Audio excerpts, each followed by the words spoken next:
time for the Chinese New Year.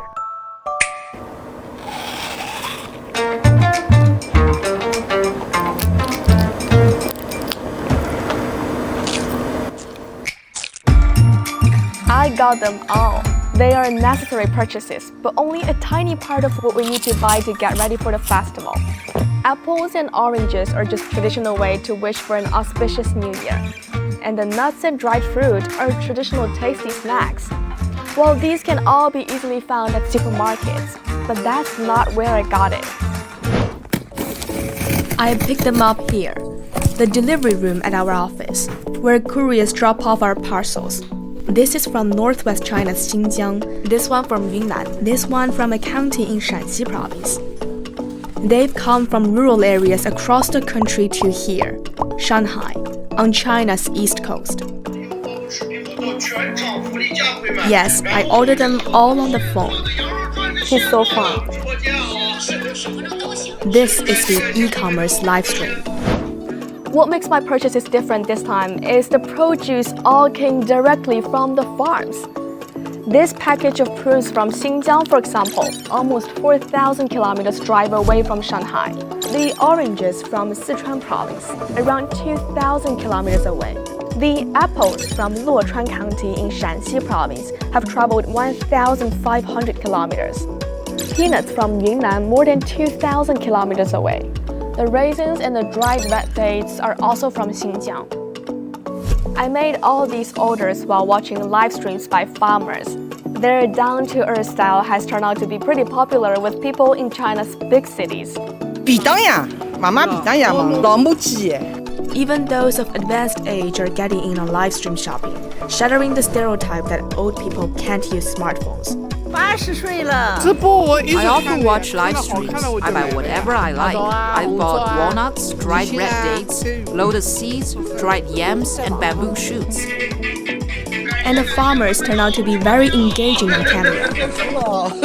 Known as Xiao Mai to his 60,000 followers. This grape farmer from Xinjiang is one of the 110,000 Chinese farmers that started their live stream business on the country's e-commerce app Taobao. They have a good reason to smile. Sales are through the roof. Many of the buyers come from Guangzhou, Shanghai, Guangdong, Liaoning, Sichuan. The list goes on and on. I'm like taking a geography class. And Zhejiang. The farthest orders come from Sanya in Hainan.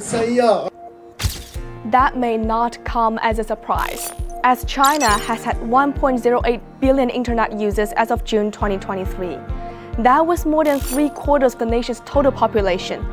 250 million people were added to that list during the past 5 years. They have built up a habit of online shopping. In 2023, online retail sales in China reached 15 trillion yuan or $2 trillion. That's a tremendous amount of money. Those online sales took up almost a third of the total retail sales of consumer goods in China. They usually order 10 to 15,000 grams each time.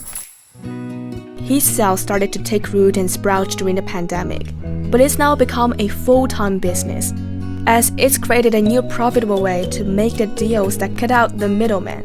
At that time, I had plenty of raisins I couldn't sell due to COVID. But just a month after joining the e-commerce livestream, more than 30 tons of raisins were all sold out. I even helped farmers in a neighboring village sell their raisins. They were getting 5,000 to 6,000 orders every day. Trading through a distributor was the dominant sales model for agricultural produce in China a few years ago. At that time, there were distributors visiting the villages, making deals to buy the produce in bulk from farmers at a very low price. They would then package the goods and sell them to supermarkets or other retailers. Sometimes, there's not only one middleman involved, and each one adds more to the product's final price. So, farmers' profits are eaten up, and consumers are paying more. But live stream e-commerce has helped improve that situation. I sell raisins in my live stream at 19 yuan per 500 grams.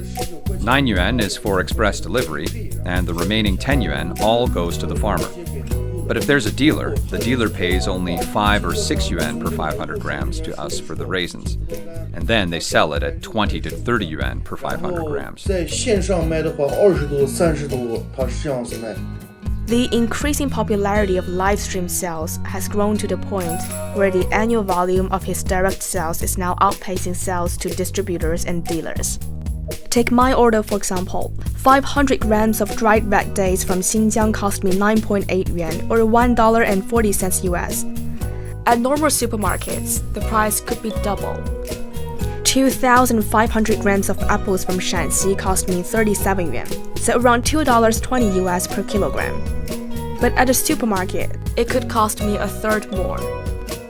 Raisins from Turpan, walnuts and apples from Aksu, dried red dates from Hotan, dried dates from Ruoqiang, and pears from Korla. He really has a lot on his plate now.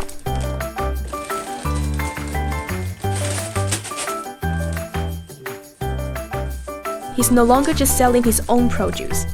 He's helped more than 100 farmers with their sales. Once I helped a farmer sell 10 tons of dried red dates, and also helped another farmer. He had 20 hectares of land growing mushrooms, and in just 15 days, it was all sold out. Then other farmers got to know me. All these farmers had their revenues double or triple last year, Xiaomai said. And sales this year will be 5 or 6 times that of last year. Farmers like Xiaomai have conducted around 3 million live streams on Taobao, one of China's top e-commerce platforms. We have conducted training to help hosts develop their own style, and those who meet our requirements and certain quality can get cash bonuses and viewership promotion. Several video platforms in the country, including Kuaishou and Douyin, have all stepped up promoting this type of live stream.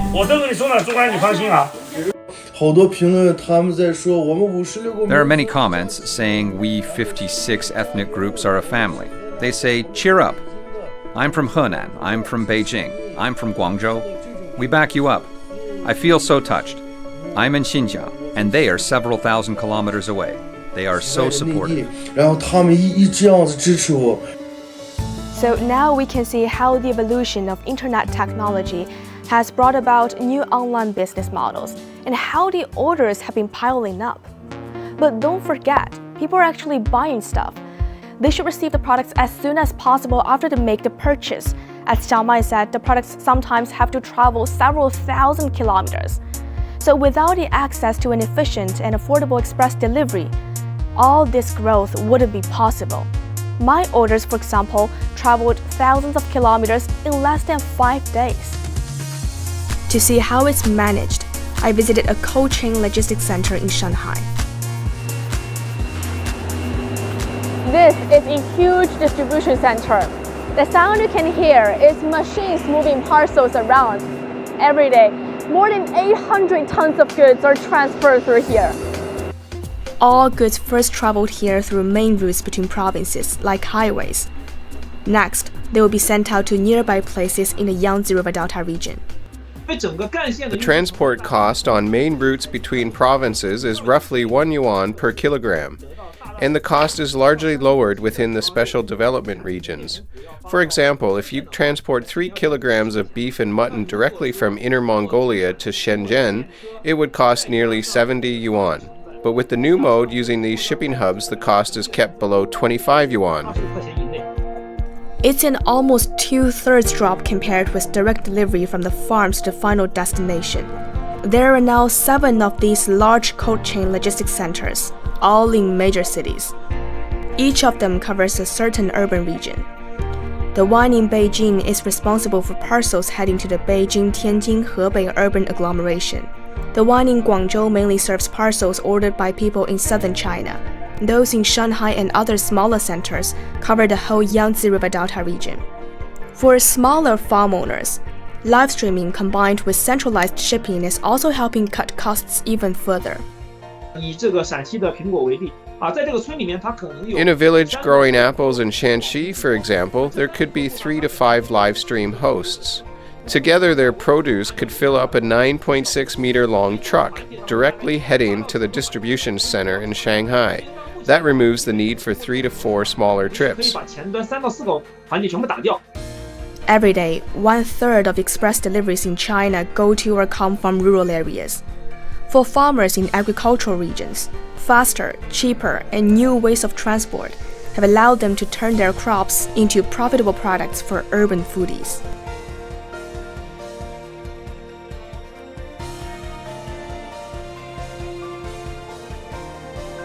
It's cheaper, but it's still very sweet and juicy. It's of very high quality.